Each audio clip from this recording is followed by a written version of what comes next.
আসসালামু আলাইকুম ফ্রেন্ডস, অ্যাডজেট শিক্ষায় আপনাদেরকে স্বাগতম। আপনারা সবাই কেমন আছেন? আশা করি সবাই ভালো আছেন। বরাবরের মতো আপনাদের সাথে আছি আমি সাইফুল ইসলাম। চলে এসেছি নতুন একটি ভিডিও নিয়ে।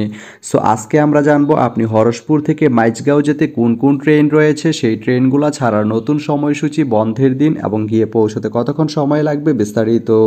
তো আমি যদি আপনাদেরকে ট্রেনের সময়সূচিগুলো বলে দেই, আপনি হরসপুর থেকে মাইজগাঁও যেতে প্রথমেই যে ট্রেনটি রয়েছে সেটি হচ্ছে সুরমা।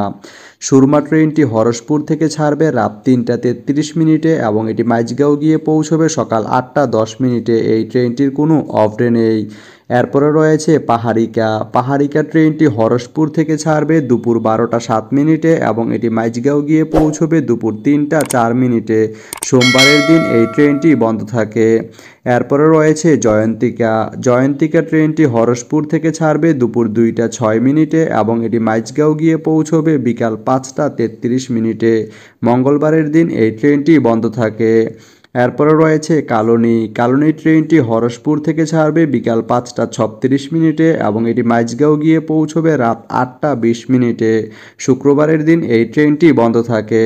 তো আপনি হরসপুর থেকে মাইজগাঁও যেতে এই 4টি ট্রেনের যে কোনো একটি ট্রেন ব্যবহার করতে পারেন। তো ভিডিওটি কেমন লাগলো অবশ্যই কমেন্ট করে জানাবেন। আর ভিডিওটি যদি ভালো লেগে থাকে বা আপনার কোনো উপকারে এসে থাকে তাহলে ভিডিওতে একটা লাইক করে দিবেন, কারণ আপনার একটা লাইক আমাকে অনেক ইন্সপায়ার করে নতুন নতুন আরও ভিডিও বানাতে। তো ধন্যবাদ সবাইকে ভিডিওটি এতক্ষণ ধৈর্য ধরে দেখার জন্য। ভালো থাকবেন, সুস্থ থাকবেন, অ্যাডজেট শিক্ষার সঙ্গেই থাকবেন।